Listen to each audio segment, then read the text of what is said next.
Assalamualaikum warahmatullahi wabarakatuh. Waalaikumsalam warahmatullahi wabarakatuh. Waalaikumsalam Ibu. Selamat siang. Salam sehat selalu. Semoga kabarnya baik semua pada hari ini. Ya. Pada hari ini kita masih kuliahnya masih daring. Ini ketentuan rektor terakhir 75% di rumah, 25% di kampus. Berarti dosen sudah ngampus, cuman PTM-nya belum diumumkan lebih lanjut. Ya. Jadi berarti kita masih melakukan kegiatan sementara ini mengikuti daring. Mungkin sampai tanggal 04 ya, bulan depan. Saya nggak tahu setelah tanggal 04 itu apakah kita akan PTN atau bagaimana gitu ya. Nah ini masih baru pengumuman yang untuk dosen dan untuk dosennya ya. Jadi sudah mulai punya kewajiban 25% harus ada di kampus. Ya. Dari 1 minggu itu sekitaran maksimal paling sedikit 2 hari itu ada di kampus. Sekarang kita hari ini kita lanjutkan substansi kita. Kita akan bicara soal fungsi ya, fungsi bank. Kemarin kita tentang lembaga perbankan.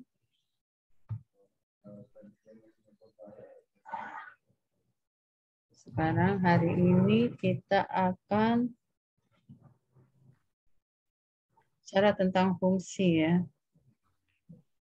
Hukum perbankan. Bentar. Bank Indonesia sistem.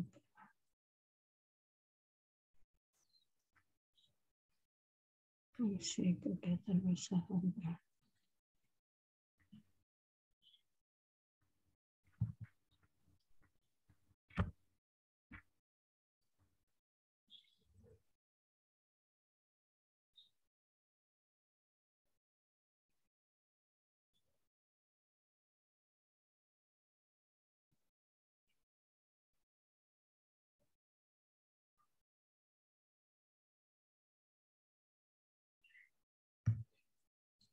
Kita ke pokok bahasan 4 ya, pokok bahasan 3 mengenai Bank Indonesia. Saya rasa Anda bisa nanti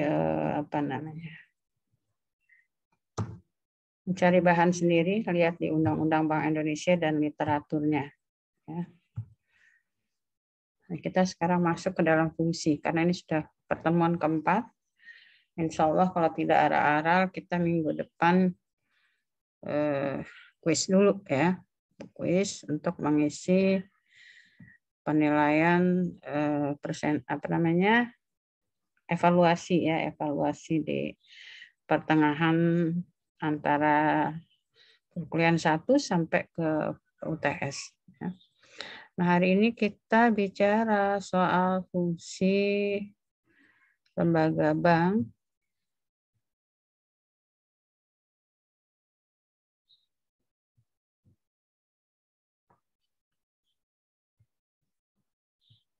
Oke. Yang belum masuk ke ruangan silakan masuk ke ruangan dulu.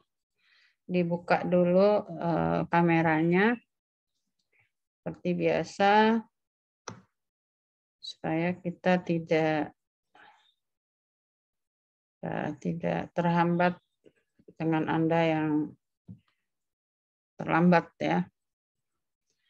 Baik, kita akan melihat atau menengok tentang fungsi dan kegiatan usaha perbankan. Nah, ini yang jangan sampai tidak tahu ya, fungsi dari bank itu ngapain, kegiatan yang bisa dilakukan oleh bank itu apa, ya. Karena ini nanti kalau Anda melakukan penelitian yang berkait dengan bank, itu jangan sampai nggak tahu lah ya. Saya agak kecewa, ada bimbingan saya juga itu, nulisnya masalah bank, ditanya fungsi perbankan tuh nggak tahu. Itu yang saya kadang-kadang sedih juga gitu ya. Ada sedih, ada emosi, kadang-kadang lagi kayak mana, ini udah gaya-gaya nulis masalah bank, tapi juga tidak paham tentang fungsi bank aja kok nggak tahu gitu ya. Nah, ini jangan sampai terjadi lah ya. Oke, saya masih sambil lihat kamera. Bagi yang belum dibuka kameranya, silahkan tolong dibuka dulu ya. Sementara kita mengikuti jam perkuliahan, tolong kamera dibuka dulu ya. Nah, saya akan lihat terus ini nanti. Apakah Anda sudah ada di sana dan tidak pergi, ataukah Anda buka sebentar terus langsung pergi gitu.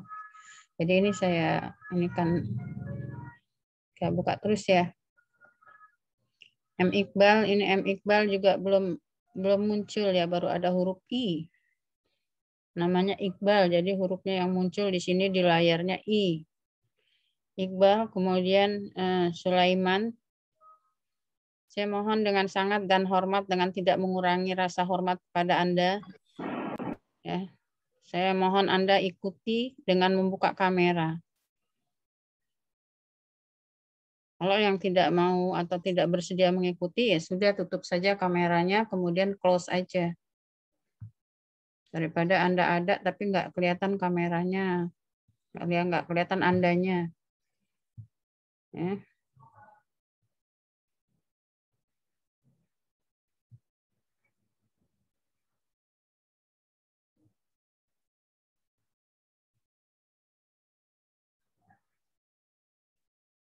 Jadi saya mohon ya, Anda sudah berada stay di situ dengan tidak meninggalkan ruangan, tidak menutup kameranya.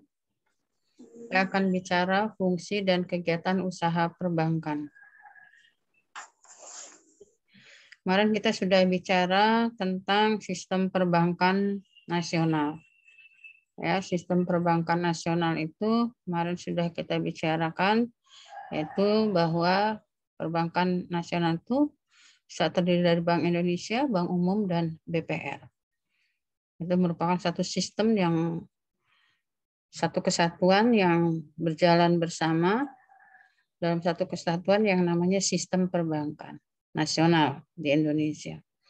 Kemudian dalam sistem perbankan nasional, bank itu memiliki fungsi sebagai lembaga intermediasi. Ya. Bank itu memiliki fungsi sebagai lembaga intermediasi. Ini ya, ini jangan sampai nggak tahu. Ya. Ini sangat memalukan. Kalau ditanya fungsi bank saja itu tidak tahu. Ya. Itu dosennya kasihan nanti. Kalau kebetulan ada dosen lain yang bertanya, yang bukan dosen hukum perbankan, Anda ditanya sudah ngambil hukum perbankan, sudah. Kemudian ditanya fungsi bank sebagai lembaga keuangan itu, dia fungsinya apa, itu baru hal yang mendasar banget mengenai lembaga bank. Ya, dia fungsinya apa. Karena kan kita udah tahu dalam sistem keuangan Indonesia itu ada kelompok lembaga bank dan ada kelompok lembaga keuangan bukan bank. Nah, untuk lembaga keuangan bank itu dia mempunyai fungsi sebagai lembaga intermediasi. Ya, apa lembaga intermediasi? Itu adalah sebagai lembaga antara. Ya, sebagai lembaga antara yang mengantarai, ya, yang menjadi penghubung. Penghubung apa? Penghubung antara orang yang kelebihan dana dengan orang yang membutuhkan dana. Itu lembaga bank. Ya. Jadi itulah fungsi yang dikatakan sebagai fungsi intermediasi. Ya, dikatakan sebagai fungsi intermediasi. Jadi dia akan menghimpun dana. Saya panggil lagi satu kali lagi Sulaiman ya. Saya panggil lagi satu kali lagi Sulaiman Ali. Kalau Anda tidak mau mengikuti perkuliahan, silakan saja Anda close saja, keluar dari ruangan ini sekalian gitu. Jangan kamu minta dipanggil-panggil terus, ini bukan anak TK. Atau kalau kamu sambil jualan bakso di sana, kamu tutup terus tuh layarnya. Sekali lagi saya katakan bahwa fungsi bank sebagai sebuah lembaga keuangan itu menjembatani antara orang yang lebih uang, yang biasa kalau dalam istilah keuangan disebut investor, dengan orang yang membutuhkan uang, membutuhkan dana. Nah, oleh karena itu maka di dalam bank itu ada dua nasabah. Ada yang disebut nasabah peminjam, yaitu orang-orang yang membutuhkan dana, itu nasabah peminjam.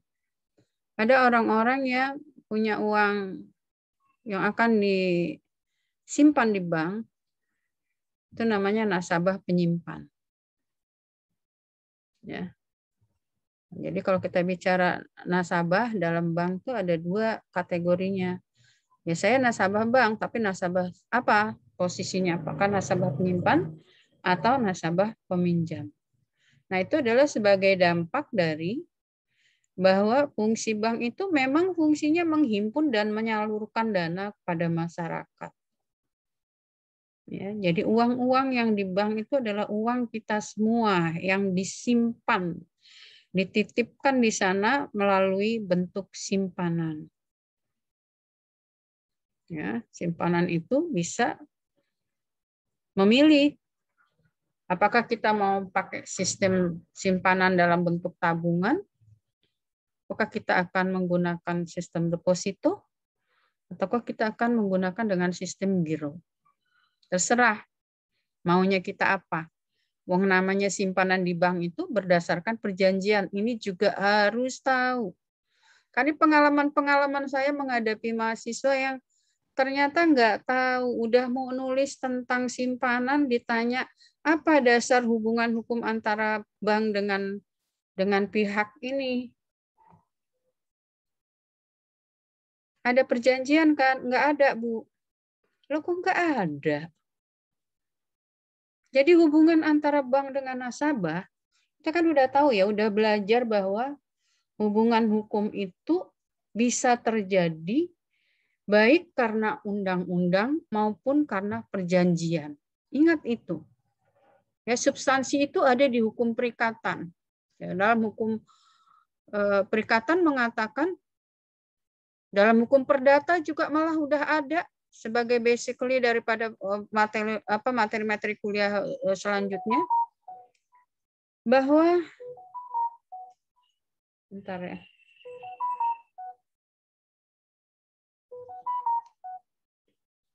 Iya, Pak. Iya, halo.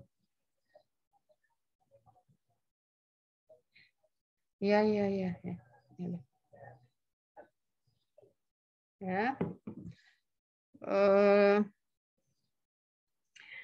Bahwa antara bank dengan nasabah, baik itu penasabah penyimpan maupun nasabah peminjam, dasar hubungannya itu terjadi karena perjanjian.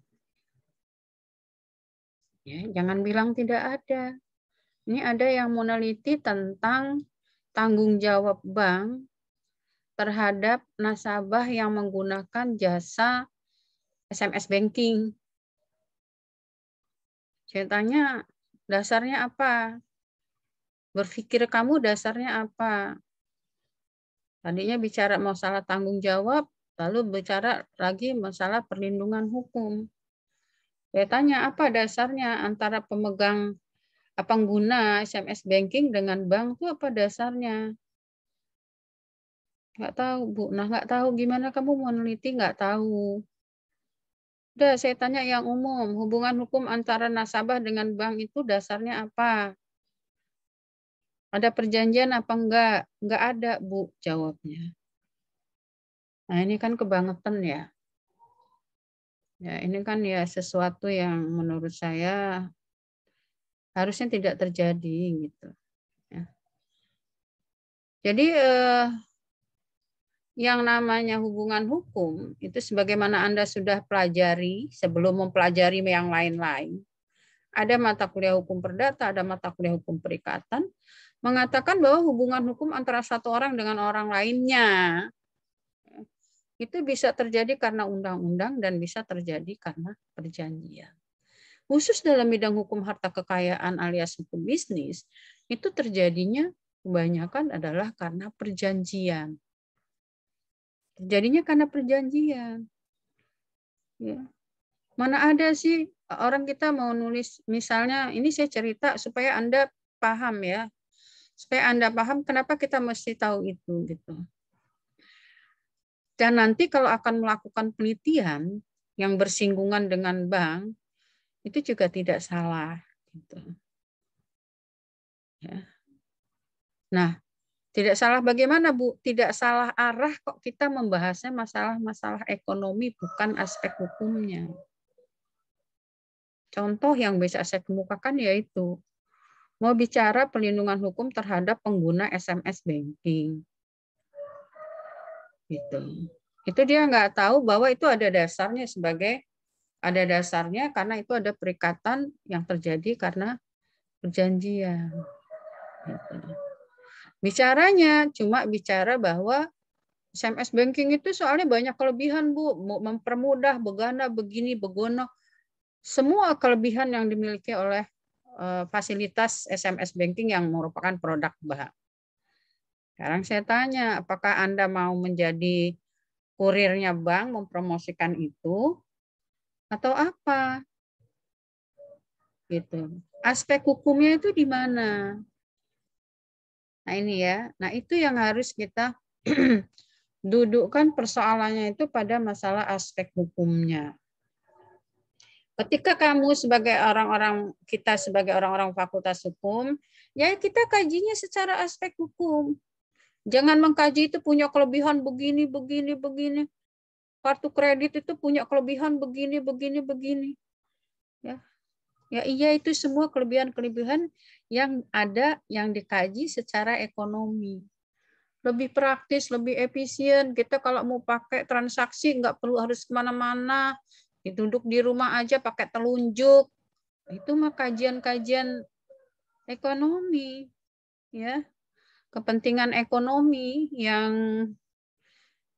diberikan, masalah-masalah keuntungan ekonomi yang diberikan bank kepada semua nasabahnya.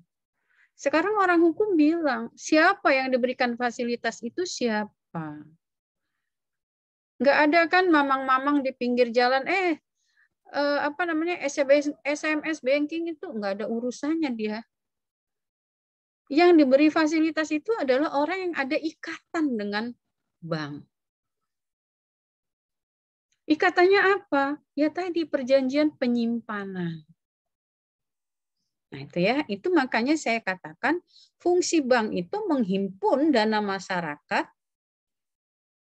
Bagaimana cara menghimpunnya? Dalam bentuk simpanan.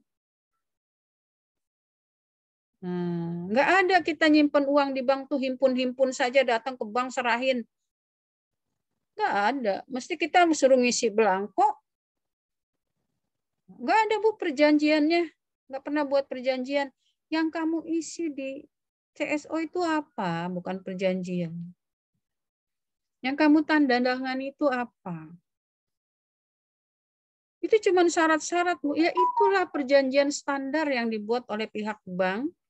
Yang kalau kita mau melakukan sesuatu yang berkaitan dengan dia, kita tinggal milih. Apakah kita menyetujui dengan semua persyaratan yang dikeluarkan atau tidak? Kalau kita menyetujui, kita tanda tangan. Orang hukum bilang, kalau you sudah tanda tangan, berarti setuju, sepakat melakukan apa yang menjadi objeknya di situ. Objeknya menyimpan uang. Ya, objeknya uang. Objeknya uang dan tentu saja nanti kalau dia ini ada kompensasinya menyimpan uang kan ada bunga administrasi ya. Ada bunganya gitu. Nah, itu ya, itu Ibu akan katakan adalah bahwa fungsi intermediasi itu ialah Ini yang jangan sampai nggak tahu ya.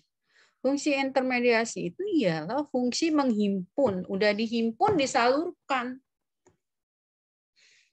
Menghimpunnya dengan cara perjanjian penyimpanan uang, menyalurkannya bisa dengan cara memberikan pembiayaan atau pinjaman. Nah, semua itu dasarnya perjanjian. Tidak ada perjanjian, tidak ada komunikasi antara bank dengan orang yang disebut nasabah. Kalau kita bukan nasabah bank, nggak ada urusannya sama bank. Gitu. Kenapa? Karena dasar daripada keterikatan seseorang kepada bank adalah adanya perjanjian. Serah. Perjanjian apa saja, Bu? Ya perjanjian yang melingkupi apakah perjanjian itu soal penghimpunan dana ataukah soal penyaluran dana. Gitu. Ya, jadi dilihat dari pengertian bank yang ada di dalam Undang-Undang Perbankan kita, ya itulah yang bisa diketahui bahwa fungsi daripada bank dalam sistem perbankan nasional kita ialah menghimpun dan menyalurkan dana masyarakat. Ya, menghimpun dan menyalurkan. Ya, tidak hanya menghimpun saja, tapi dia akan berusaha. Makanya kalau kita sudah ya, kita menjadi nasabah penyimpan yang kredibel menurut bank, itu biasanya kita malah ditelepon-teleponin terus, suruh minjem. Ibu, ini ada pinjaman dengan bunganya yang tidak terlalu tinggi, Bu. Ini ada produk baru, Bu. Ditawar-tawarin itu kita. Kalau dia menganggap kita itu nasabah penyimpan yang sudah baiklah, mempunyai nama baiklah oleh bank itu. Ini suatu bukti bahwa uang yang disimpan itu memang cash flow harus ngalir gitu. Harus ngalir, harus ada yang pinjam lagi gitu. Kalau itu dananya diam, ya banknya nggak jalan namanya. Ya, coba ya kalau Anda sudah tamat, terus Anda berbisnis, bisnisnya sudah baik, Anda menjadi nasabah bank dengan baik, itu pasti Anda nggak susah mau cari pinjaman itu malah ditawari kok. Ya, wong ibu aja bukan pengusaha, cuma punya tabungan sedikit-sedikit lah gitu. Tapi dianggapnya ya ini nasabah yang komitmennya tinggi menggunakan bank itu kalau ada jasa peminjaman ya, ada bentuk pinjaman-pinjaman, produk-produk pinjaman itu kita ditelepon. Ya. Nah, itu karena memang dia menganggap kita sebagai nasabah dia gitu. Nah, kembali lagi itulah fungsi intermediasi. Ya, fungsi penghubung antara pihak-pihak yang mempunyai uang, mempunyai dana dengan pihak-pihak yang membutuhkan dana. Itu fungsi bank ya, fungsi bank dalam sistem perbankan nasional kita di Indonesia. Sekarang jenis-jenis lembaga perbankan. Oke ya, fungsi bank bisa dipahami ya? Bisa dipahami? Bisa, Bu. Bisa ya. Saya berharap bisa. Dan saya berharap ini nyantel. Gitu ya. Nyantel. Jadi coba dilatih ingatannya menjadi setia. Ya, ingatan setia itu udah beberapa tahun itu nanti kalau Anda ditanya atau Anda ketemu dengan masalah yang sama, itu Anda masih bisa mengingat. Itu ingatannya setia. Atau orang psikologis gitu. Orang psikolog. Jenis-jenis lembaga perbankan. Dari fungsinya tadi, fungsi penghimpunan dan fungsi penyaluran, itu nanti kita akan lihat bank umum dan bank perkreditan rakyat. Ya, dilihat dari fungsi menghimpun dan menyalurkan tadi. Ya, ada bank umum dan bank perkreditan rakyat. baik itu yang usahanya menjalankan usaha berdasarkan cara-cara konvensional maupun berdasarkan prinsip syariah, ya, sama. Itu kalau bank umum dalam kegiatannya adalah memberikan jasa dalam lalu lintas pembayaran. Bisa terlibat dalam lalu lintas pembayaran, itu bank umum. Bisa terlibat dalam lalu lintas pembayaran. Baik dengan teknis transfer, baik dengan teknis penerbitan surat berharga, baik dalam teknis pembiayaan dan lain-lain. Kalau bank umum itu bisa melakukan, ini yang membedakan kedua bank ini. Ya, jenis bank umum dengan jenis BPR. Baik dia yang sifatnya konvensional maupun yang sifatnya syariah, kedua-duanya sama. Bank umum selalu bisa melakukan jasa lalu lintas pembayaran. Lalu lintas pembayaran itu apa, Bu? Ya tadi. Ya. Kegiatan-kegiatan yang terkait dengan masalah pembayaran. Transfer uang. Mungkin dia pakai menyimpan uang, dia menerbitkan kartu debit. Mungkin bukan kartu debit, yang diterbitkan dia adalah kartu kredit. Nah, ini menerbitkan surat-surat berharga dalam lalu lintas pembayaran. Ya, maka itu bank umum disebut sebagai pencipta uang giral. Pencipta uang kartal Bank Indonesia, pencipta uang giral Bank Umum. Bisa melakukan kegiatan dalam lintas jasa sebagai pencipta uang giral. Uang giral itu ialah kemarin kalau nggak salah saya sudah mengatakan ya, uang giral itu ialah uang dalam bentuk surat-surat berharga. Seperti cek, wesel, promis, bilet giro, itu uang-uang giral yang bisa diterbitkan oleh bank umum. Dan itu tidak bisa dilakukan oleh BPR. Ini bedanya. Ya. Kegiatan seperti itu, kegiatan yang melibatkan dunia pembayaran, itu tidak bisa dilakukan oleh BPR. BPR tidak bisa menciptakan uang giral. Nah, disinilah letak perbedaan antara bank umum dan BPR secara prinsip terkait dengan fungsinya. Ya, terkait dengan fungsinya. Jadi kalau bank umum dia bisa terlibat dalam masalah pembayaran, misalnya pembayaran yang menggunakan cek. Nah, banknya sebagai pihak tersangkut ya, yang ditunjuk oleh seseorang untuk melakukan pembayaran. Gitu. Nah, ini tapi perintah membayar itu ya, sehingga terbitnya surat cek tadi karena kita punya simpanan. Ya. Karena kita sebagai nasabah penyimpan. Tapi simpanannya bukan dalam bentuk tabungan. Simpanannya dalam bentuk giro.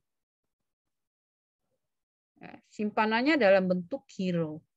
Kalau simpanannya dalam bentuk giro, baru kita oleh bank itu diberi slip yang namanya cek atau bilet giro atau bentuk-bentuk surat berharga lainnya. Karena apa? Karena simpanan dalam bentuk giro tidak bisa diambil tunai, digotong duitnya, begitu tidak bisa. Melainkan dengan menggunakan piranti yang namanya uang giral itu tadi. Nah, itulah yang dikerjakan oleh bank umum. Tapi tidak bisa dikerjakan oleh bank perkreditan rakyat. Sistem perbankan kita dalam undang-undang perbankannya mengatur demikian. Gitu ya, mengatur demikian. Ini perbedaan antara dua jenis bank dilihat dari fungsinya. Ya.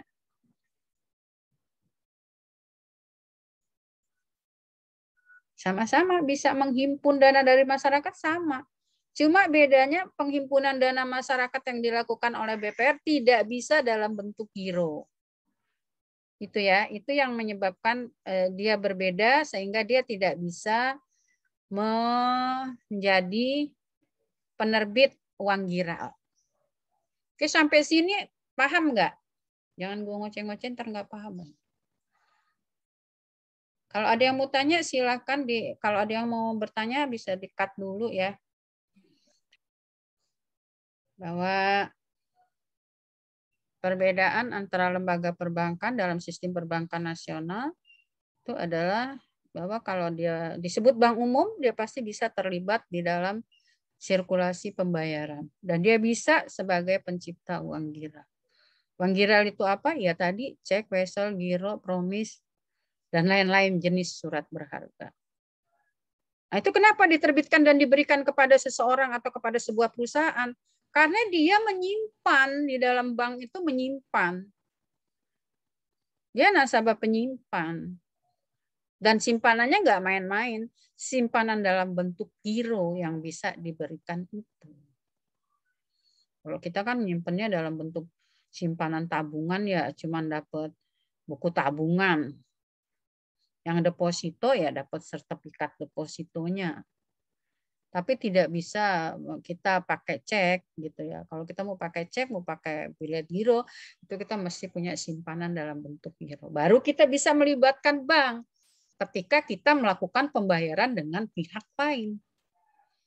Nah, itulah fungsi bank umum sebagai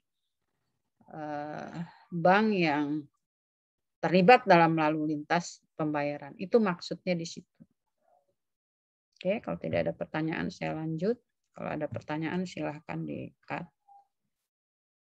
Kalau dilihat dari bentuknya, bentuk badan usaha, nah ini ternyata yang bisa menjalankan bank itu harus badan hukum. Ya, ini. Bisa itu PT, bisa itu koperasi, bisa itu perusahaan daerah. Kalau dulu seperti bank-bank di daerah kayak Bank Lampung itu masih perusahaan daerah. Sekarang sudah PT Bank Lampung. Ya, PT Persero. Kemudian BPR itu juga bentuknya sama atau bentuk lain yang ditetapkan dengan peraturan pemerintah. Ini bentuk berdasarkan status hukumnya ya, berdasarkan status badan usahanya itu badan hukum. Itu badan hukum yang bentuknya bagaimana. Kemudian jenis lembaga perbankan dilihat dari kegiatan usahanya. Sekarang di Indonesia dalam sistem perbankannya itu sudah ada bank yang melakukan kegiatan usaha berdasarkan sistem syariah. Relatif baru. Kalau dulu semua bank di Indonesia itu sistemnya konvensional. Ya.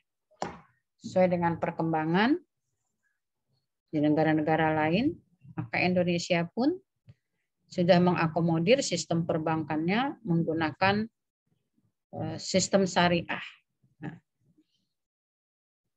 di mana bank itu bisa menjalankan secara konvensional saja, syariah saja, atau kedua-duanya. Ya, bisa secara konvensional, bisa secara syariah. Nah, kemudian dalam bentuk badan usaha syariah.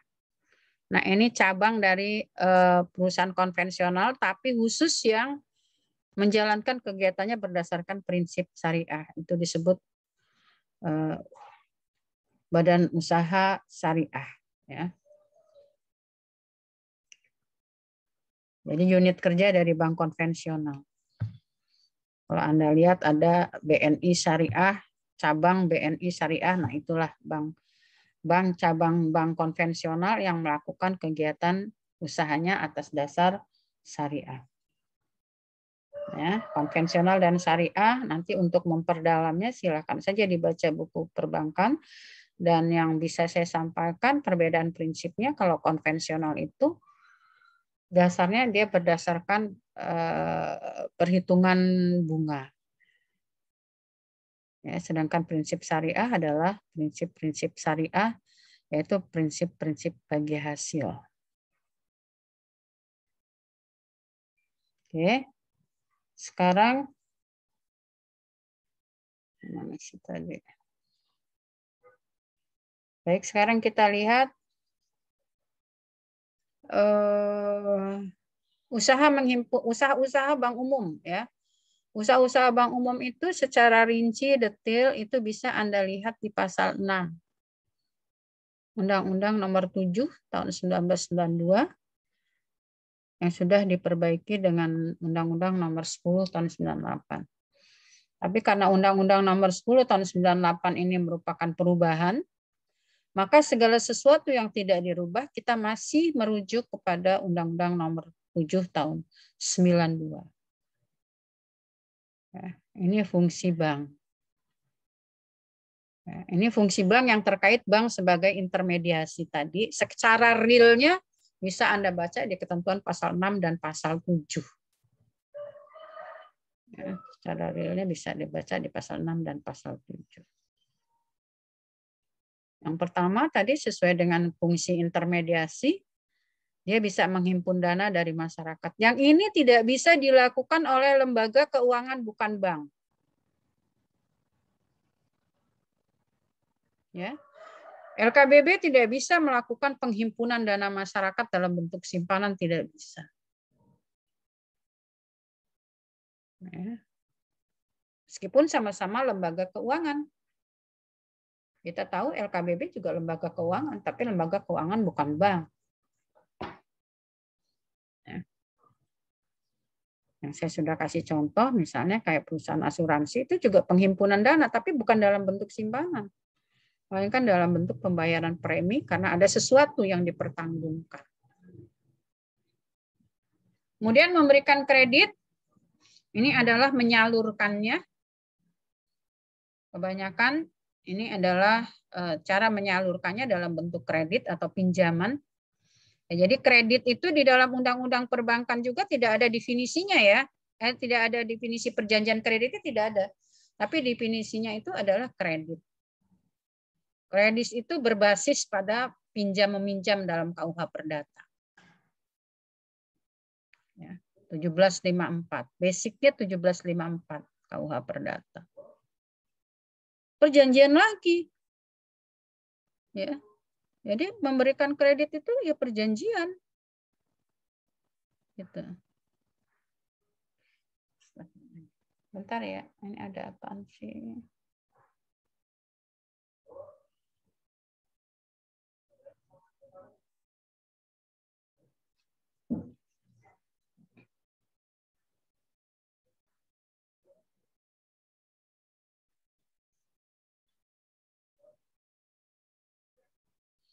Agaknya deket-deketan, jadi kalau ada yang bertamu ke sebelah, saya pikir juga rumah kita. Kadang-kadang tamu kita diemin aja malah. Kita pikir tetangga sebelah. Ya, jadi memberikan kredit ini adalah cara penyalurannya. Kemudian menerbitkan surat pengakuan hutang. Ya, surat pengakuan hutang ini dalam rangka pembiayaan perusahaan perbankannya. Dia bisa menerbitkan obligasi. Bisa juga membeli, menjual, menjamin atas risiko sendiri maupun untuk kepentingan nasabahnya jenis-jenis giral ini. Ini jenis-jenis giral nih. Jadi bank tuh bisa menerbitkan surat wesel, bisa juga membeli. Ya, wesel itu bukan wesel pos itu ya. Wesel bank. Oh. Ya. Wesel yang digunakan sebagai alat bayar. Sekarang tidak terlalu populer. Dengan adanya produk-produk baru sekarang. Wesel menjadi tidak populer. Yang ada nanti LC, yang basicnya itu adalah wesel. LC itu wesel berdokumen.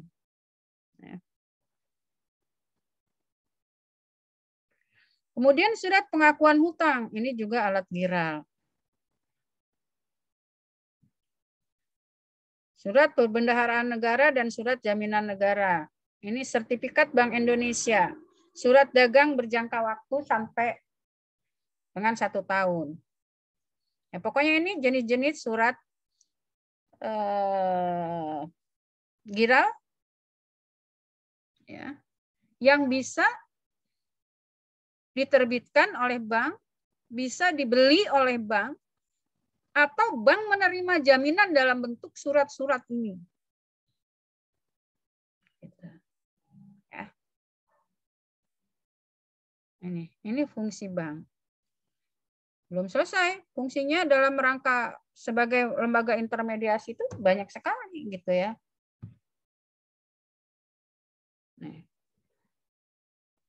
Menempatkan dana pada, artinya bisa ikut melakukan pembiayaan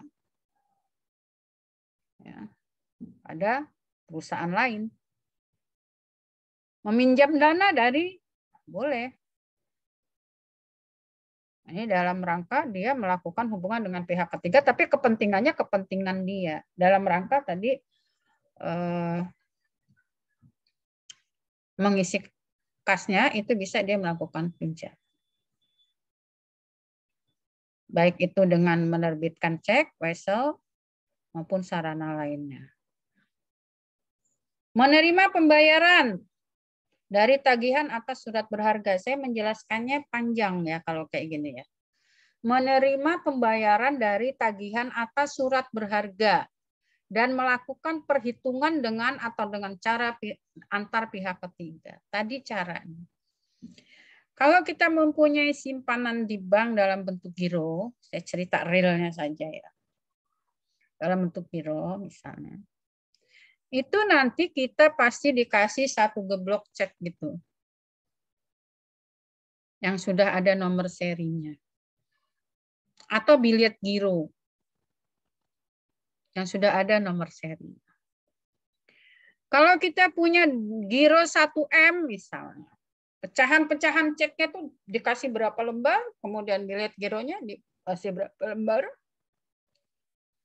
Kalau kita melakukan transaksi dengan pihak lain, karena kita punya lembaran cek tadi, ya, kita punya lembaran cek tadi. Nah, kita tidak membayar dengan uang, misalnya, saya agak terganggu ini dengan ini ya, keluar masuk seperti ini. Ya. Karena layar Anda kelihatan dari saya sih ya, jadi saya kelihatan betul ini yang keluar masuk, sebentar masuk. Nah. Kita melakukan pembayaran dengan cek misalnya.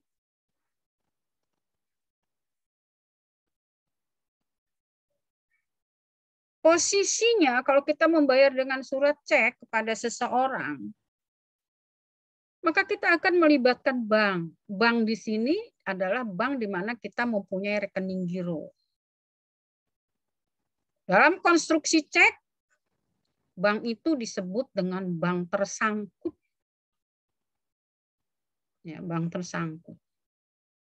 Di mana posisinya dia namanya bank tersangkut itu di mana posisinya dia ditunjuk sebagai bank pembayar ketika cek itu diajukan kepada bank. Namanya dibayar cek itu orang kita membayarnya hanya dengan lembaran cek, orang itu nanti akan pergi ke bank mencairkan uangnya itu. Nah, inilah fungsi bank ketika melakukan kegiatan dalam sirkulasi pembayaran. Ketika orang mengajukan cek ke bank, ya udah banknya bayar. Kalau dananya memang ada. Kalau bank uangnya dananya nggak ada atau tidak mencukupi, bagaimana Bu? Ya sudah, ceknya disebut cek kosong. Itu cek. Bisa juga dengan biliet giro.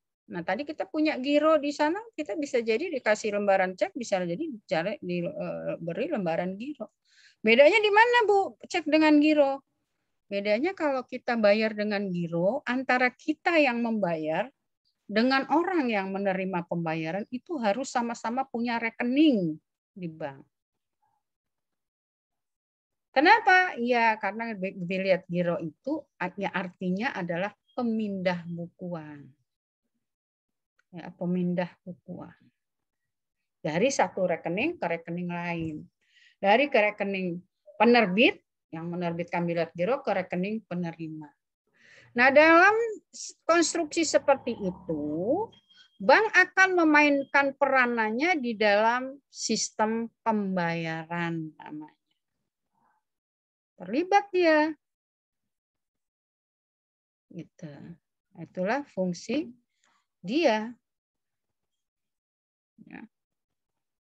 Ada lagi fungsi lain, menyediakan tempat untuk menyimpan barang dan surat berharga. Ya, kalau Anda punya sertifikat-sertifikat penting, bukan sertifikat vaksin ya, tapi sertifikat vaksin juga kalau takut hilang boleh juga. Sewanya mahal. Di bank itu ada box yang disewakan untuk menyimpan barang-barang berharga atau surat-surat berharga. Anda punya saham misalnya, nilainya nggak tanggung-tanggung berapa, jangan taruh di rumah, nanti kalau kebakaran repot, Anda titip di bank dengan jasa penitipan. Itu juga kegiatan yang bisa dilakukan oleh bank. Ya, kegiatan penitipan. Oke, ini langsung kita lihat lagi di sini. Jadi banyak ya, ini jasa-jasa yang bisa dilakukan oleh bank dalam posisinya sebagai lembaga intermediasi. Ya, jadi kalau kita mau melakukan penelitian, fungsi bank sebagai lembaga intermediasi yang terkait di situ bank itu sebagai apa dan harus bagaimana, coba lihat di pasal-pasal Undang-Undang Perbankan yang menyangkut dengan fungsi dan kegiatan bank. Banyak. Sampai melakukan anjak piutang, itu bisa bank melakukannya. Pembelian piutang-piutang punya orang lain. Melakukan kegiatan pembelian piutang. Itu namanya anjak piutang. Oke, sampai di sini bisa dipahami kegiatan perbankan dan seterusnya nanti bisa Anda pelajari satu persatu. Kalau nanti bisa dipilih mungkin untuk menjadi bahan tulisan Anda tugas, lihat saja di dalam fungsi perbankan ini, nanti peraturannya di mana, dilihat dari satu persatunya ini kita bisa kupas sendiri-sendiri, ya bisa dianalisis sendiri-sendiri. Nah, siapa tahu dari situ terinspirasi untuk melakukan penelitian yang terkait dengan fungsi dan kegiatan bank. Jangan diborong, pasal 6 dan pasal 7 diambil semua, pening puyeng pala kita. Salah satu saja dari pasal 6 itu salah satu. Misalnya bank bisa terlibat dalam proses kegiatan yang menggunakan surat berharga. Bisa. Bank terlibat dalam pemberian kredit. Kalau kredit banyak banget yang nulis. Ya. Jasa kredit bank ini banyak yang nulis sudah ya, perjanjian kredit. Yang belum ini fungsi dan kegiatan bank yang lainnya ini nggak ada yang menyentuh.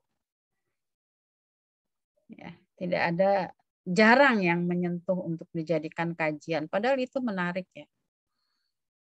Payah Bu kalau perbankan, memang payahnya kita mencari datanya. Selalu perbankan itu berdalih bahwa itu merupakan rahasia bank. Nah, kita sebagai anak fakultas hukum ya mesti tahu apakah itu rahasia bank atau bukan ketika kita melakukan penelitian di bank. Ya, jangan dikit-dikit semua masukin ke keranjang sampahnya si rahasia bank. Nggak bisa deh, ini rahasia bank. Kamu pulang lapor pembimbing, katanya nggak bisa Bu, ini rahasia bank. Loh, kamu ngerti nggak rahasia bank itu apa? Nah, kalau cuma minta form perjanjian sebagai sebuah perjanjian standar, masa itu rahasia untuk semua orang? Ya, tidak rahasia. Karena yang terkait dengan rahasia bank itu adalah membocorkan soal nasabah dan simpanannya. Soal nasabah dan simpanannya. Kredit macet rahasia bukan? Enggak. Itu. Jadi kita mesti pinter gitu ya. Kitanya juga mesti pinter. Pinter tapi menggunakan strategi yang bagus. Ya. Anda pinter saja terus ngajari orang bank, ini bukan Bu, dalam kuliah ini tidak ya enggak gitu juga. Gitu ya. Tapi kita tidak dibodohi, tapi kita juga tidak memintarkan mereka. Gitu ya. Tapi cari jalan bagaimana supaya dia bisa memberikan data itu dan bisa memberikan pemahaman bahwa itu bukan rahasia bank. Gitu. Ya. Maka kalau penelitian di perbankan itu bagusnya memang kita ada teman, saudara, atau siapalah yang bisa menjembatani cari datanya tidak secara formal. Karena kalau secara formal pasti dijawab ini rahasia bank deh, nggak bisa diambil. Padahal karena mereka nggak mau repot, ngeladenin kita susah banget gitu waktunya itu. Gitu. Padahal kalau kita cuma mau nyari perjanjian yang mereka buat, perjanjian standar, form, blanko, itu ya bukan rahasia, belum menunjukkan siapa orangnya kok gitu. Dan itu berlaku untuk semua orang kan, namanya perjanjian bank itu kan perjanjian standar. Tidak spesifik untuk si A, si B, dan seterusnya gitu.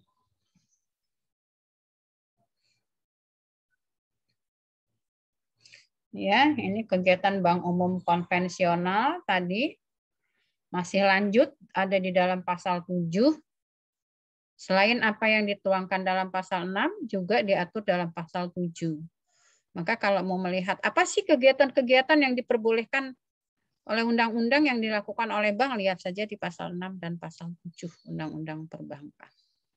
Coba diteliti, diselidik mana yang kira-kira bisa dijadikan bahan analisis bagi Anda apabila Anda tertarik untuk melakukan analisis terhadap dunia perbankan kita ini. Ya. Nah, kalau bank syariah beda lagi, dia tidak merujuk kepada Undang-Undang Nomor 7 Junto Undang-Undang Nomor 10 tahun 98 ya. Tapi dia punya peraturan tersendiri. Yaitu ada Undang-Undang Nomor 21 tahun 2008 tentang bank syariah. Apa yang bisa dilakukan oleh bank syariah? Lihat saja di sana nanti fungsi dan kegiatan bank syariah apa saja. Yang pasti, yang berbeda dari bank konvensional itu adalah sistemnya. Yang satu pakai sistem konvensional, yang satu pakai sistem syariah. Kalau kegiatannya apa?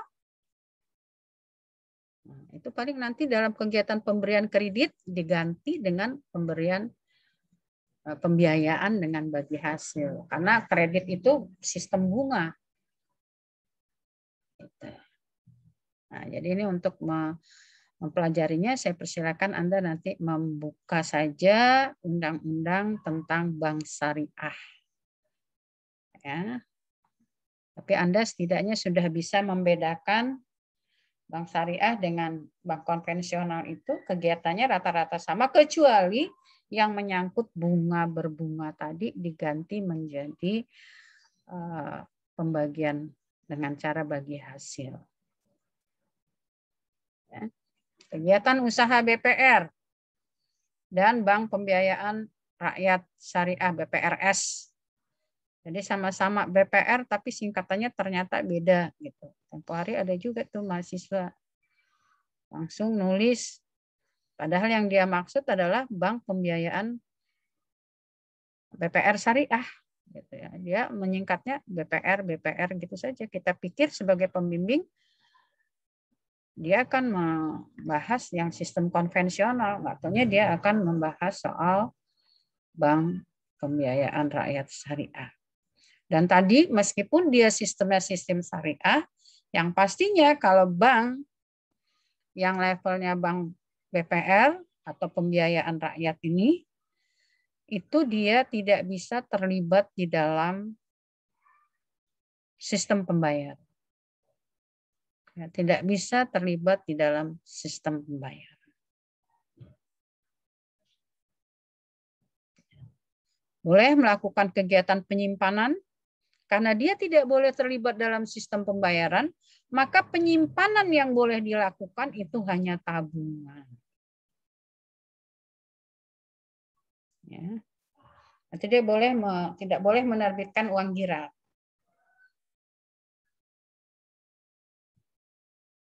Itu. Nah, ini yang paling penting. Larangan-larangan bukan paling penting ya, hal yang penting juga. Dari tadi saya ngomongnya yang paling penting, jadi yang nggak penting yang mana, Bu? Penting semua. Hal yang penting juga adalah terkait dengan larangan-larangan yang dilakukan oleh bank sebagai lembaga keuangan. Bank itu tidak boleh melakukan penyertaan modal kecuali sesuai yang diatur dalam pasal 7. Pembiayaan yang diperbolehkan oleh pasal 7 tadi. Melakukan kegiatan asuransi itu nggak boleh. Bank ya bank gitu ya. Nah sekarang coba Anda teliti, ini bisa juga menjadi bahan penelitian. Sekarang itu kita sering ditawari produk ketika kita menjadi penyimpan, kita oleh bank yang bersangkutan ditawari produk asuransi namanya.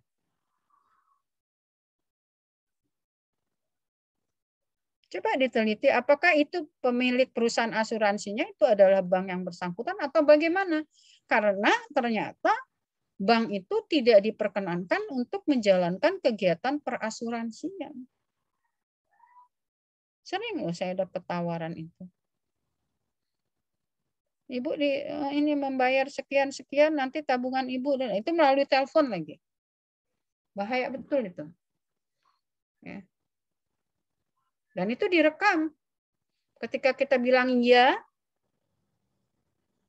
udah dicatat sama dia.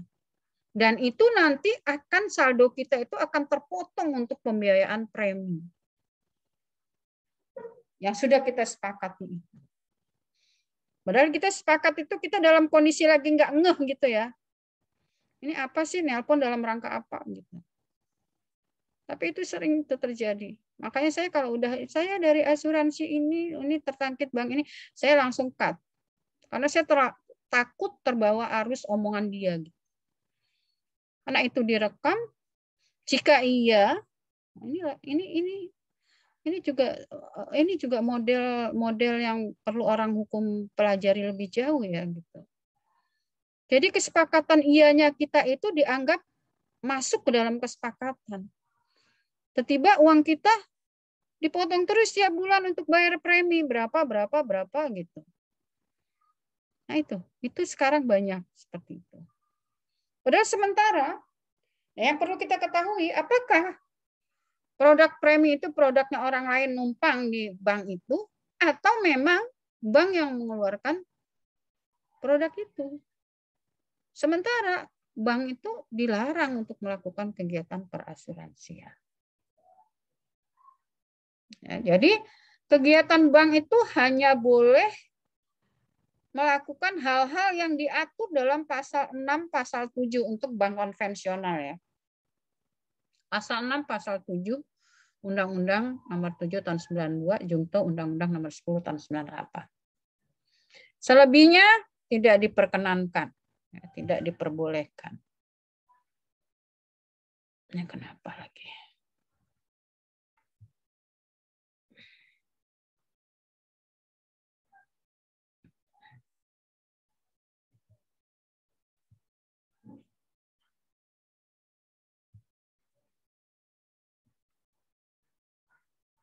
Ya, tadi itu larangannya. Larangan bagi BPR dilarang melakukan atau menerima simpanan berupa giro. Ya, jadi kalau sampai ada BPR melakukan, tapi saya rasa tidak ya, tidak ada. Karena itu memang dilarang menyimpan dalam bentuk giro. Karena resikonya kalau dia menyimpan dalam bentuk giro, maka dia harus membuat surat-surat giral tadi, dan dia akan terlibat dalam lalu lintas pembayaran. Nah, ini juga beberapa hal yang dilarang untuk kegiatan usaha BPR, termasuk juga melakukan kegiatan usaha jual beli valuta asing, penyertaan modal, usaha perasuransian, dan melakukan kegiatan usaha lain selain apa yang diatur di dalam pasal 13 tahun 19 Undang-Undang Nomor 7 tahun 1990. Oke, Bank Umum Syariah dilarang ngapain aja. Melakukan kegiatan usaha yang bertentangan dengan prinsip syariah ini jelas dilarang karena dia terkategori ke dalam syariah. Kalau dia bank syariah melakukan kegiatan dengan sistem bunga, maka itu berarti pelanggaran. Oke, ini bisa kamu lihat nanti di Undang-Undang Perbankan Syariah, yaitu Undang-Undang nomor 21 tahun 2008. Baik, ini yang bisa saya sampaikan. Kalau ada pertanyaan silahkan disampaikan. Saya tunggu. Kalau ada hal yang mau dipertanyakan silahkan disampaikan sebelum saya closing pertemuan kita hari ini. Ibu izin bertanya, Bu. Tidak ada pertanyaan? Ada, Bu. Kalau ada silakan disebutkan namanya ya, disebutkan namanya, kemudian pertanyaannya apa? Izin bertanya, Bu. Nama Cahaya Putri. Yang keras ya, sayanya nggak dengar. Sebentar, Bu. Nggak dengar sayanya. Gimana mau menjawab?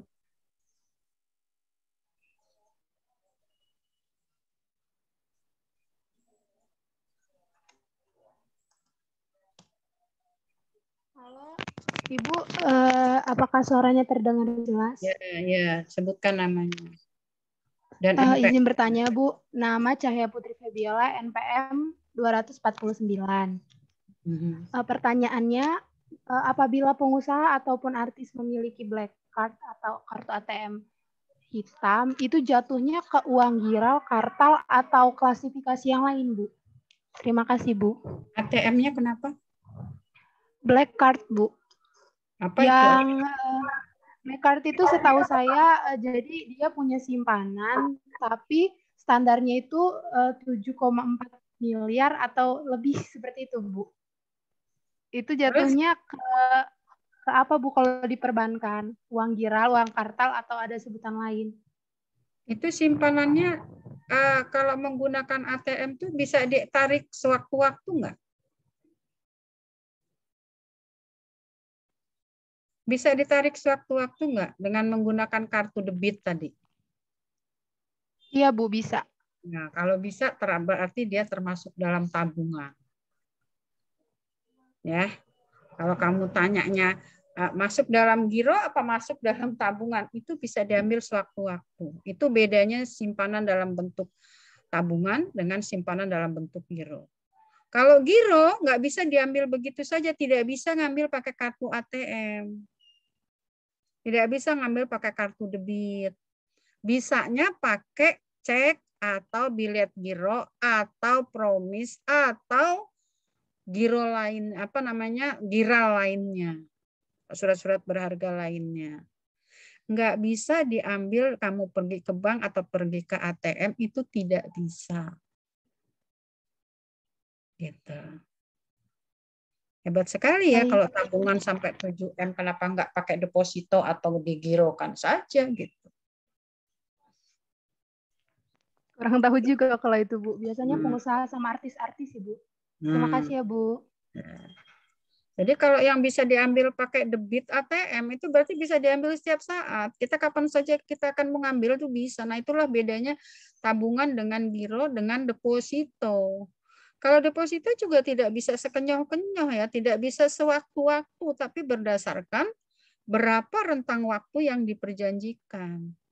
Deposito mingguan kah, deposito bulanan kah, deposito per triwulan kah, tergantung perjanjiannya. Tapi yang pasti berbeda dengan tabungan yang siap untuk diambil setiap saat. Makanya kalau kita yang butuh uang setiap saat, biasanya sirkulasi keuangan itu mau diambil setiap saat, kita menggunakannya itu sistem simpanan. Nah, kalau kita punya dana yang bisa disimpan dalam bentuk jangka panjang, bisa Anda depositokan. Kalau Anda punya dalam bentuk banyak, tapi mau digunakannya itu juga sewaktu-waktu, itu gunakan dalam bentuk giro. Sewaktu-waktu tapi pakai alatnya nanti alat giral, ya, tidak bisa diambil diambil dengan menggunakan cara-cara seperti yang Anda bilang tadi. Baik, ada pertanyaan lagi? Saya, Bu. Ya, sebutin ya namanya. Ya, nama saya Risto Edward Simamora dengan NPM akhir 254, Bu. Ya. Ya, izin bertanya, Bu. Kan saat pandemi ini kan saya melihat berita katanya ada, Bu, kayak bank-bank digital, Bu, kayak seperti Bank Jago dan Bank MNC gitu, Bu. Nah, apakah bank-bank digital ini pengaturannya sama, Bu, seperti bank konvensional pada umumnya begitu, Bu? Ya. Digital itu kan sarana ya. Tapi pengaturannya, kalau transaksinya menggunakan digital, nanti juga akan melibatkan undang-undang IT. Tapi dasar hukumnya dia sebagai bank umum, kita tetap merujuk kepada Undang-Undang Nomor 792 Junto Undang-Undang Nomor 10 Tahun 98 dalam aktivitasnya. Gitu. Bisa dipahami? Bisa, Bu. Ya. Jadi kalau apakah sama dengan bank-bank lainnya? Ya kalau dia disebut bank umum ya samalah dengan bank umum. Ya. Cuma karena kondisi situasi seperti ini, dia menggunakan sarana digital. Nah, kalau sarana digital itu tidak pandemi juga kita kebanyakan sekarang kan bank-bank itu sudah pakai yang digital ya, kecuali yang masih mau manual. Nah itu yang kemarin diketawain juga UKT itu masih harus bayar ngantri di bank. Emang kenapa sih kalau dilakukan secara digital gitu transfer emang nggak bisa gitu? Ngantri cuma mau bayar UKT, soalnya bermula dari mahasiswa yang mengeluh mau bayar UKT aja ngantrinya sampai capek gitu. Padahal musimnya musim pandemi. Lah apa nggak bisa dilakukan dengan cara-cara digital gitu? Mahasiswanya di mana cukup pakai telunjuk, apa nggak bisa kayak gitu gitu. Nah ini juga kan pertanyaan juga, saya juga kaget apa iya ya gitu. UKT harus datang ke, emang iya ya UKT harus ngantri di teller ya? Iya, Bu. Untuk dapat ininya sih, Bu, resepnya, Bu. Nota. Ya, kalau nota itu kan kalau kita pakai itu juga kan ada sih, ada buktinya kan. Kalau kita transfer itu kan ada buktinya juga. Gitu. Kemarin itu harus dicatat. Cuman memang tidak kan kalau diklik di sananya itu kan yang diklik kan kita nomor NPM kita ya, nomor NPM kita gitu.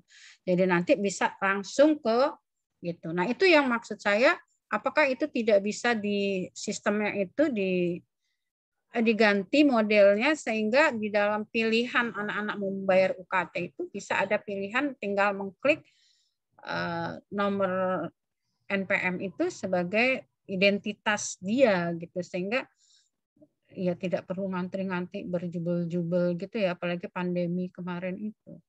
Nah, kalau kita bayar SPP kan yang ditanya kan juga memang NPM-nya ya NPM berapa gitu kan? Gitu nggak? Nah, saya rasa itu terkait dengan administrasi selanjutnya Anda sebagai mahasiswa. Ternyata itu yang membuat itu belum bisa dialihkan ke dalam model kalau kita transfer untuk transaksi yang lain. Gitu. Oke, ada pertanyaan lain? Bu, izin bertanya, Bu. Nama saya Ren Afif, NPM akhir 210. Berkenan tadi dengan giro, Bu, yang cara pembayarannya melalui cek. Itu ada nggak sih, Bu, batasan bank memberikan lembaran kepada nasabahnya untuk membayar? Dan apa ada juga batas nominal yang harus dituliskan di dalam cek tersebut, Bu? Enggak ada.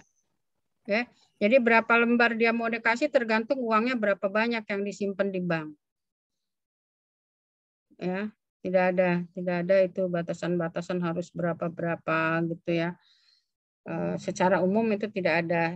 Tapi kalau secara khusus ada diperjanjikan, ya kita akan namanya perjanjian itu kan memang ya perjanjian itu kan spesifik ya.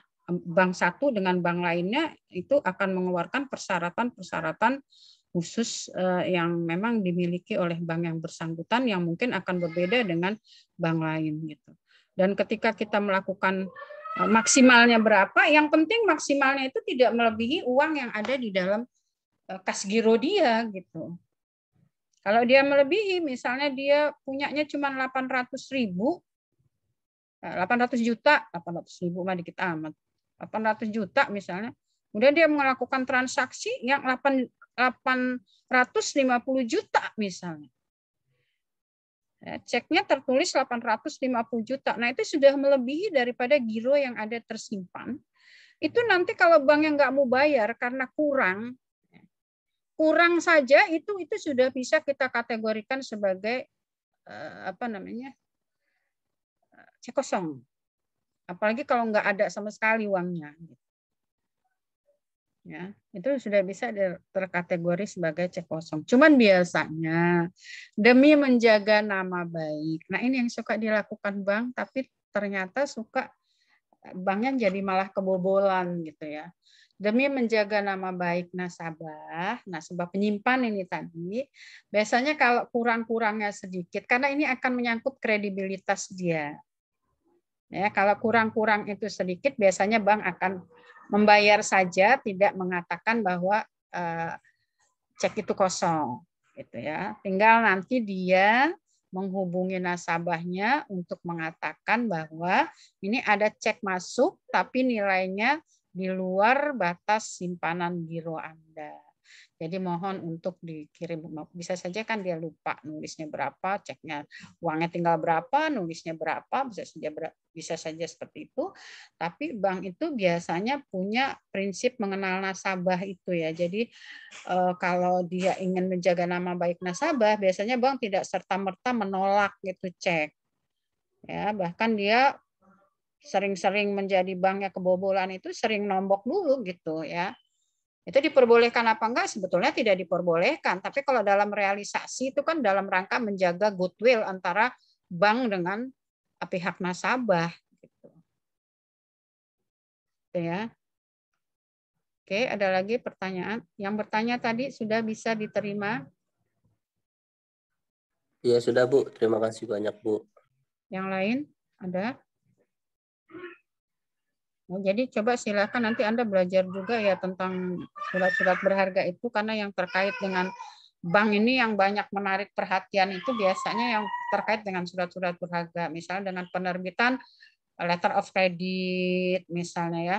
Nah, itu sering letter of creditnya itu melebihi ambang batas atau bahkan itu yang sama sekali seharusnya tidak bisa diterbitkan gitu-gitu ya. Nah, ini banyak sesungguhnya kasus-kasus tentang itu, gitu ya. Nah, kalau letter credit itu basically-nya adalah wesel, ya. Dikatakan wesel berdokumen. Ya, kalau mau belajar lebih jauh, tertarik ya pelajari aja, baca-baca aja buku-buku tentang perbankan khususnya yang menyangkut kegiatan bank dalam transaksi dalam keterlibatan bank dalam transaksi pembayaran. Ya, meskipun kita orang hukum, kita kan kajiannya jangan takut karena masalah ekonominya, tapi kita tetap kajiannya adalah pasti keterikatan para pihak itu secara hukum sehingga menimbulkan tanggung jawab hukum itu di mana, dasarnya apa. Nah, itu menjadi sesuatu yang menarik lah ya. Jadi ada keren-keren dikit gitu skripsinya ya, jangan cuman pelaksanaan kredit, pelaksanaan jual beli, pelaksanaan yang gampang-gampang gitu ya. Memang sih kalau Anda mau cepat ya memang jangan yang sulit-sulit, tapi kalau bisa cepat tapi bagus, lebih bagus kan lebih bagus gitu. Ya, gitu. Hasilnya lebih bagus dan itu ada kepuasan tersendiri. Ya, kalau saya dari S1 dulu emang hobinya neliti tentang masalah-masalah yang terkait dengan perbankan. Sulit memang, tapi itu menjadikan sesuatu tantangan buat saya sih gitu. Biarpun gue sampai ke Jakarta, sampai kemana mesti cari data tuh, ternyata banyak mahasiswa kita ya di bank-bank pusat di Jakarta itu. Begitu kita kesulitan, tanya, nggak taunya ada mahasiswa kita gitu yang membantu, yang dulu pernah belajar hukum perbankan sama kita. Ya dibantulah pastinya gitu ya. Nah itu tantangan. Jadi kalau meneliti itu sih bagusnya cari masalah yang agak sedikit menantang lah gitu ya, tidak yang terlalu gampang banget gitu ya, gampang banget terus datanya juga ya orang kebanyakan juga tidak usah melalui pembacaan skripsimu udah tahu gitu ya, tapi yang bagus itu adalah skripsimu menyajikan hal-hal baru yang bisa disumbangkan untuk yang orang lain belum tahu jadi tahu. Kadang-kadang dosen pembimbingnya juga malah, oh ini ada hal baru ya, gitu. Paksa harus belajar juga gitu. Nah itu lebih bagus, lebih keren sebenarnya. Ya. Tergantung Anda lah. Tapi saya sebagai pengajar hukum perbankan bersedia apabila Anda ingin mengkaji masalah-masalah perbankan, barangkali ada hal yang bisa kita sharingkan bersama, kita bahas bersama. Barangkali bisa diangkat menjadi tulisan gitu ya, diangkat menjadi sebuah skripsi.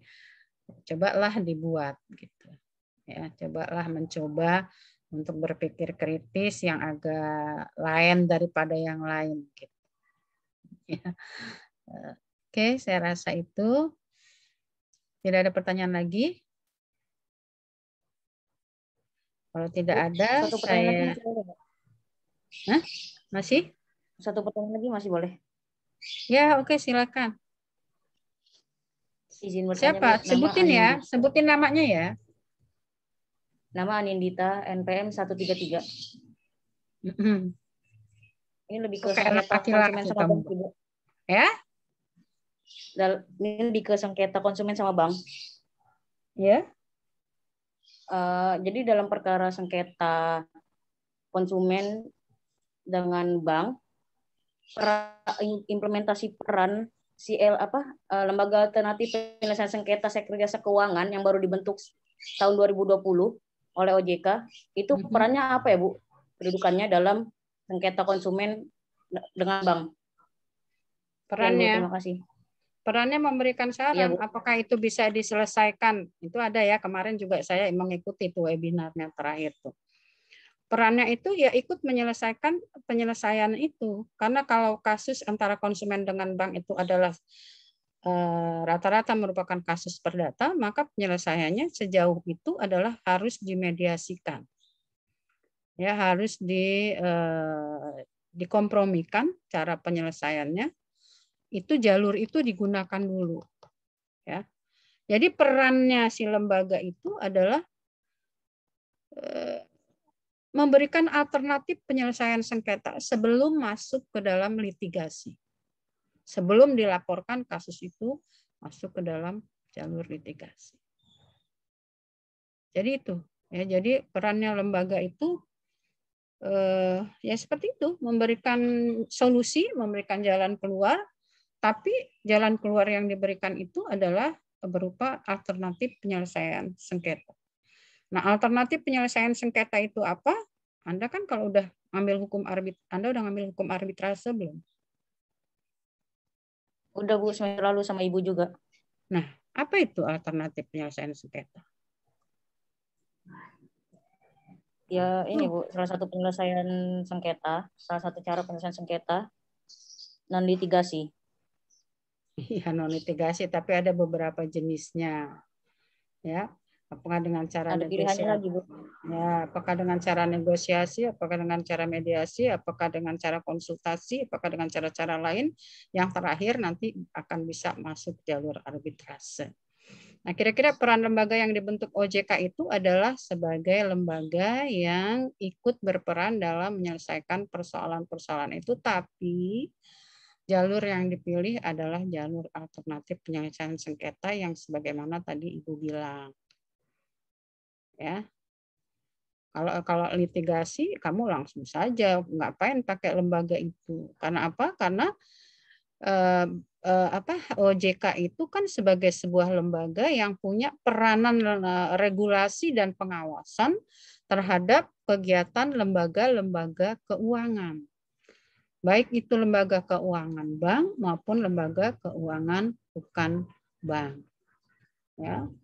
Dalam proses dia sebagai pembuat regulasi, maka dia bisa mengeluarkan sebagai upaya preventif, dia bisa mengeluarkan beberapa regulasi terkait agar jalannya sistem perbankan dan sistem keuangan bukan bank ini berjalan baik, maka dia punya fungsi dan peran, si OJK-nya ini ya, punya fungsi dan peran pembuatan regulasi.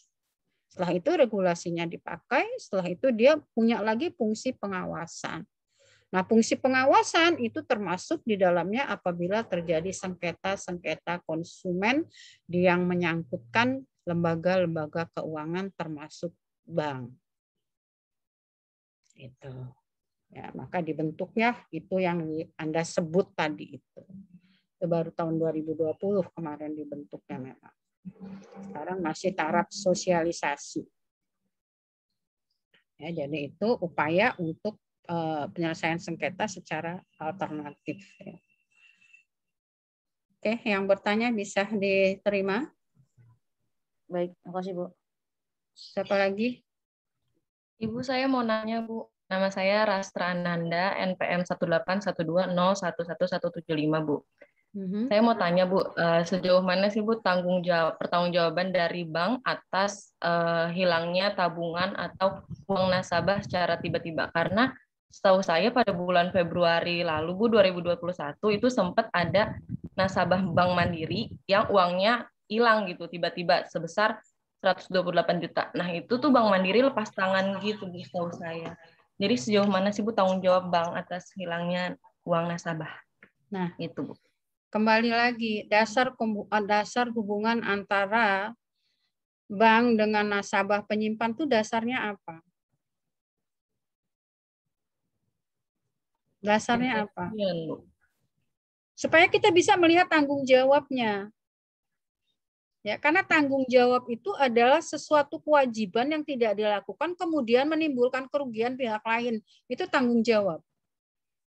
Maka kamu pertanyakan, sejauh mana tanggung jawab bank apabila ada simpanan orang hilang? Nah, di dalam perjanjiannya ada nggak kewajiban bank untuk melakukan sesuatu jangan sampai namanya simpanan orang itu hilang? Ada nggak itu di dalam perjanjiannya? Kalau itu ada di dalam perjanjiannya kemudian terjadi hilang, kan akan dicari penyebabnya. Gitu. Kalau memang kewajiban dia harus menjaga itu, sejauh mana yang dimaksud dengan menjaganya itu, nah itu menjadi tanggung jawab dia harus, kenapa tabungan kok bisa hilang. Jadi kalau kita bicara soal tanggung jawab, kita awalnya adalah bicara soal kewajiban. Kewajiban dalam tataran hukum perdata itu muncul karena adanya perjanjian. Karena kewajiban itu adalah prestasi. Itu ya. Kalau itu memang kewajiban dia, ya dia harus tanggung jawab. Dia punya tanggung jawab terhadap kenapa itu dana menjadi hilang. Nah, untuk mengetahui apakah ini merupakan kewajiban dia atau tidak, pertama yang harus kita lihat adalah dasar hubungan hukum antara bank dengan nasabah, yaitu perjanjian. Setelah itu apa? Setelah itu peraturan-peraturan terkait dengan simpanan nasabah di bank. Cari. Itu orang hukum kalau mau menganalisis apakah bank bertanggung jawab atau tidak terhadap hilangnya dana nasabah. Seperti itu. Gimana yang bertanya siapa tadi? Rastra, Bu. Nah, bagaimana Rastra? Bisa diterima? Iya, Bu. Saya sempat ngikutin juga kasusnya, Bu. Nah, itu kan sempat dilakukan investigasi. Tapi sampai saat ini bulan apa ini? Bulan September. Nah, itu tuh belum ketemu jalan keluarnya, dan pihak Bank Mandirinya itu lepas tangan gitu loh, Bu. Kayak nggak mau melanjutkan investigasi tersebut. Gitu. Harusnya harus dilanjutkan. Dia kan wajib menjaga nasabah dan dana simpanannya, itu kan kewajiban dia. Gitu. Ya, terkait dengan penjagaan rahasia bank itu kan yaitu menjaga jumlah uang yang tersimpan dan nasabah dengan jumlah uang dia yang tersimpan, itu kan kewajiban bank. Kalau dia lepas tangan terus siapa yang mau ini? Walaupun nanti dicari ya, hilangnya itu, raibnya uang itu kena apa gitu. Karena sekarang ini udah banyak teknologi canggih gitu. Maka kita nggak boleh data-data kita itu bank udah merahasiakan, tiba-tiba kita ngisi apalah sekarang ini itulah ya kecanggihan itu udah melebihi daripada ketentuannya. Apalagi teknologi ini. Hilang aja HP kita udah di situ semua tuh data. Orang kita juga transferan kayak pakai dari situ. Gitu. Persoalannya kan harus dibuktikan hilangnya itu kenapa, gitu. Hilangnya itu kenapa? Pertanyaan awalnya itu. Karena kalau nanti bank harus bertanggung jawab sepenuhnya pun tanpa pembuktian hilangnya kena apa, nanti semua orang bilang tabungannya hilang. Maka harus dicari kebenaran hilang beneran atau karena apa penyebabnya itu. Ada akibat dia dirugikan itu pasti ada penyebabnya. Hubungan kausal itu kan sebab akibat itu kan masih dipakai dalam masalah pembuktian. Dalam masalah 1365 kan juga harus ada keterkaitan. Ini hilangnya karena perbuatan bank apa karena perbuatan lain? Ini kita yang punya pikiran harus menganalisis itu. Nasabah itu rugi, uangnya hilang. Nah, hilangnya itu karena perbuatan bank yang tadi merupakan kewajiban dia tidak dilakukan atau bukan gitu. Nah, itu yang harus kita lihat. Gitu. Kalau sudah begitu, kita pakai analisisnya 1365. Ya, harus ada hubungan kausal antara kerugian yang diderita dengan penyebabnya tadi. Ya kalau penyebabnya karena bank kurang hati-hati, bank yang teledor, bank yang melakukan sesuatu sehingga uang itu hilang, itu bisa dibuktikan, maka bank harus bertanggung jawab. Tapi kalau itu tidak bisa dibuktikan, terjadi kerugian itu karena penyebab lain, 1365 nggak berdaya. Ini pasal 1365-nya nggak berdaya.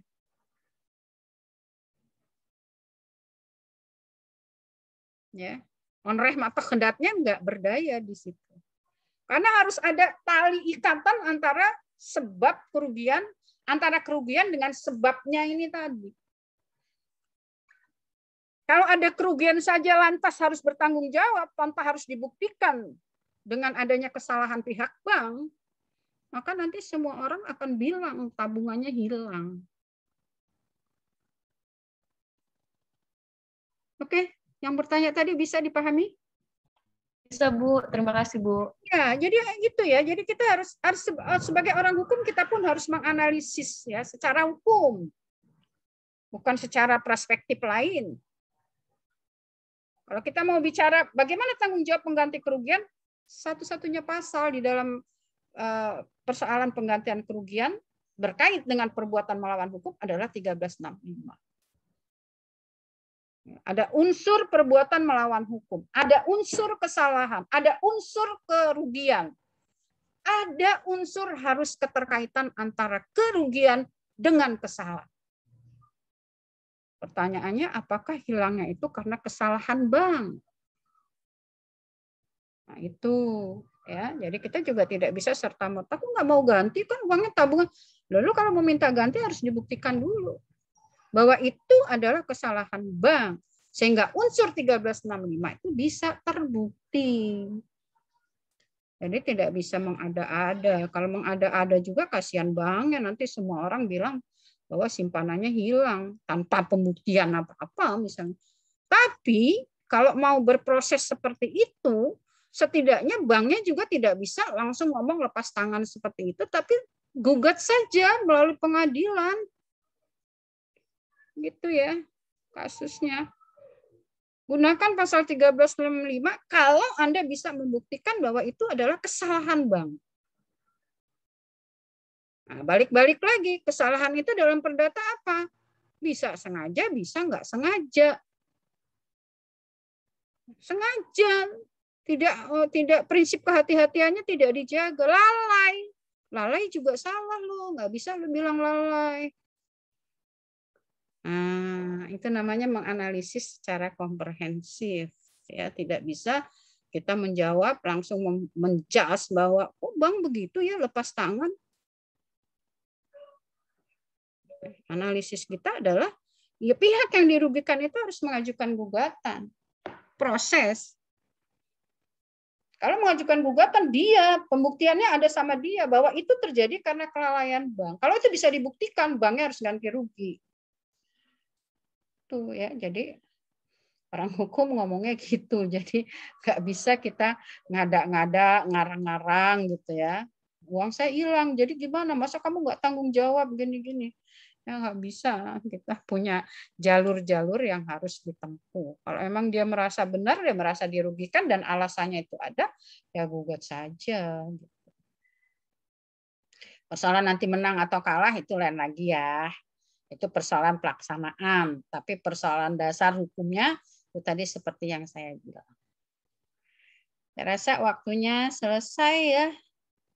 Tidak bisa ada pertanyaan lagi karena sudah jam 2:30 lewat 10 kurang sedikit. Jadi saya tutup kegiatan perkuliahan ini. Kalau yang masih ada pertanyaan silahkan disimpan. Nanti siapa tahu bisa kita diskusikan ya.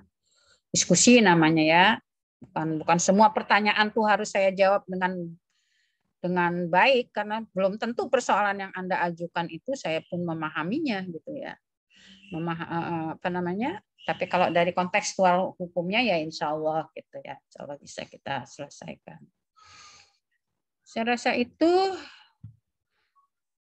Dewi tolong diambil gambarnya ya. Tolong diambil gambarnya. Siap semua. Kameranya di on. Silakan. Dewi apa Cahya sudah, sih? Bu. Sudah. Cahya Ibu. Sudah. Ya. Baiklah, sekian pertemuan kita siang hari ini. Wassalamualaikum warahmatullahi wabarakatuh. Waalaikumsalam Ibu. Terima kasih, Bu. Terima kasih, Bu. Ya.